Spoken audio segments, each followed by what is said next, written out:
Well. Good afternoon, West Ham fans, rest of the West Ham Network. Hope you're all safe and well. Not too shabby, the old sunshine in Farringdon at the moment, but it is your world famous Hammers headlines in association with the KUMB.com boys. Also, don't forget to check out Football Prizes. We've got a Mark Noble signed shirt raffle with our friends at Football Prizes. Check out the link in our social posts at the moment. We had our own draw for the Jared Bowen shirt that was concluded on Sunday. Stuart's won, and I believe he should actually have the shirt. He's in his possession now. It has been successfully delivered. When I get back from my holidays, I don't know if I mentioned I'm going on my holidays soon, but we'll run our next competition, which will probably be for a Paolo Di Canio shirt, if not a Mark Noble shirt, if not a Trevor Brookings shirt. But we've got those three coming as well, so keep an eye on the channel for that, where one of you lucky people will win one of those shirts. But let's talk. Actually, this morning we talked about West Ham sort of the rueful rebuild era, as I'm calling it. And for me, it's very much, there's a not ruthless, but sentimentality sort of out the window a little bit now. And we spoke about how Xavi Valero is going to be. Looks like getting the old. Is it the Tic Tacs, what they call it? Not the Tic Tac, but you know what I mean. Won't be at the club anymore. And also, the club did offer have offered him a short-term sort of short-term contract, or minimum based on appearances and things like that, or just to sort of tide him over. But according to reports, particularly Claret and Hugh, they have revealed that he has rejected that deal. Him and his representatives have rejected the short-term offer by West Ham. Particularly, his contract comes to an end in a couple of weeks' time now, week and a half. And the club source has revealed they're not convinced he will sign an extension, telling the Claret publication he has a number of alternatives on the table, and it's believed that he has a number of alternatives on the table who will be paying him a much bigger wage than what West Ham are proposing. He's currently on £80,000 a week. There was a belief that a new deal was on the table, initially a short-term deal, to prove his sort of peak fitness. I think there's concerns about whether he'll ever get back to that level of fitness, particularly after obviously the horrific injury he had. And what's interesting to see is, I believe also the club were looking at reviewing that if he does get to full fitness. But it seems that maybe others are taking a bit of a punt, and I said the word punt, with Mickey. So it's, he said, we spoke this morning, Potter was saying, it's a complex situation. It's a complex situation. And it's one that will hopefully be resolved in the next couple of weeks. From a financial perspective, there seems to be offers on offer, we're told by his representatives that there are offers on the table. Whether they are genuine, I don't know, but and those offers are offering him more money. So you would assume, unless there's not a financial reason for him to stay at West Ham.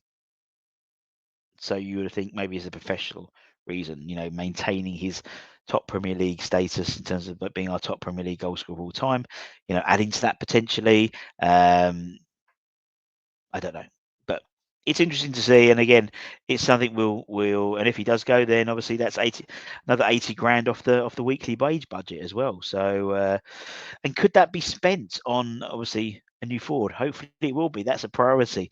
And according to reports coming out in Brazil, Yuri Alberto is back on, and West Ham will reportedly offer our Brazilian 23-year-old Brazilian centre back Luizao as a part of the deal to bring Yuri Alberto from Corinthians to West Ham in the summer. According to reports in Bolo VIP, Yuri Alberto is a subject of interest from West Ham. We know it's the case. We know it was a failed bid from Tim Steindl to go over and get him.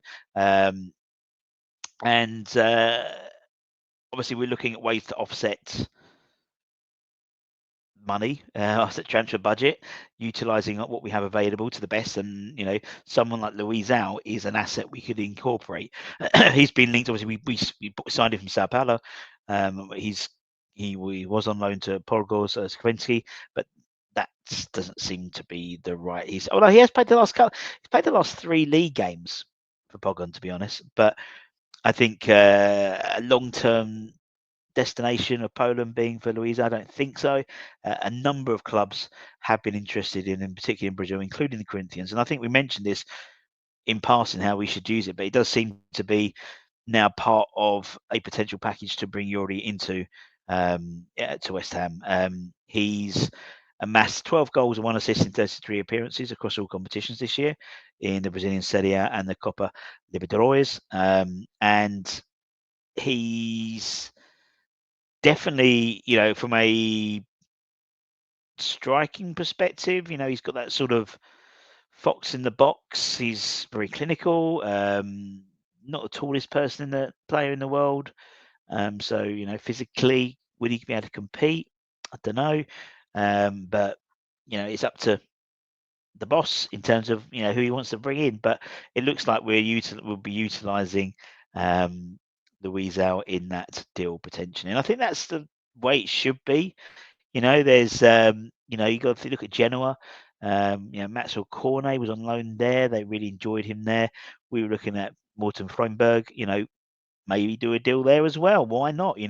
Two birds with one stone, so to speak, in terms of getting players off our wage bill. Maybe players who other clubs might not purchase, like Luizao. Luizao's been available for sale for a while, but no one's in for him. So, but if someone like Corinthians are interested, then maybe utilise that conversation to bring in Yuri potentially. Another player we've been heavily linked with, and according to Turkish journalists, we have an offer on the table, is for one of my favourite players currently, Barış Alper Yilmaz. According to Turkish journalist Zegan Gelmez, he was quoted in GS Gazeta saying Yilmaz's transfer to West Ham is on the table.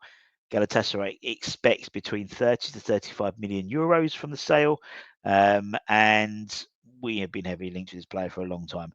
24-year-old is having a very good season with Galatasaray, 28 goal contributions over the campaign. Left winger by trade, but is very much versatile, and has played on the left. He's played up front. He's played as a second striker, as a 10. That sort of similar type of adaptability that someone like Bowen has as well, but potentially on the left-hand side, similar to Kudus, but obviously with question marks over Kudus will be in a West Ham shirt. 99% sure, according to some reports, he will not be in a West Ham shirt come the start of August. Someone like Yilmaz could come in and operate in a similar way on the left-hand side to how Bowen is. Maybe naturally being a left winger by trade, so to speak, may be a more natural fit for that position potentially. Who knows? I just think, as I said, I really like Yilmaz. I think he's a type of player, not just from his creativity. He's very skillful, but just his work rate. And I think he doesn't stop running. He's ferocious. He's a terrier, and I think we'd really enjoy watching him in a West Ham shirt. 30 to 35 million euros. What's that? So say 25 to 30 million pounds. 24-year-old, regular international, regularly scoring goals for a decent side. I would say it's slightly puntish money, slightly a punt. Obviously he's only done it in the Turkish league, but there's attributes there. I think physicality, he's got the right, he's got the right tenacity for the Premier League. Maybe a little bit too hot-headed, I'll be honest.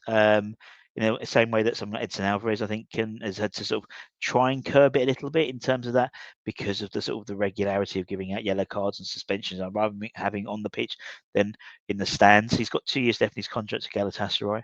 He's also been linked with the likes of Newcastle and Aston Villa. He's played over 150 times with almost 50 goal contributions under his belt. So look, he's a player I really want. I'd love him at West Ham. I'd love him in the Premier League as a second thing, but I really want him at West Ham. I just think he's got that. I tell you what, he's got. He's got that maverick ability. There's certain players who, are mavericks. I'm not saying he's going to like not track back or anything like that, but he's got that sort of personality. He's got that ferocious nature, which will make him stand out in the Premier League. And he'll be the type of player that whoever he goes to, other clubs' fans would love to have him in their side. Do you know what I mean? There's certain players like that who you're thinking, damn, I wish we had him. I wish we had him. I wish we had him. I wish we had. And he's one of those types of players. Just the energy, levels of energy, there's a detonation. Anyway, that's my love him for Barris. Absolutely think he's top notch. And that's it, my friends. Thank you very, very much for your time as per usual. Don't forget to check out all the content we've got coming up. What's it? Tuesday today. Is it Tuesday today? Yeah, Tuesday today. Mrs. Budden's birthday today. So happy birthday, Miss Budden. I'm sure she's watching. Nuts. And don't forget to check out needsonrad.com for latest news, reviews, and opinions. Until next time, I will see you soon, my friends. Have a lovely, lovely rest of your Tuesday. And take care. Much love. Bye, motherfuckers.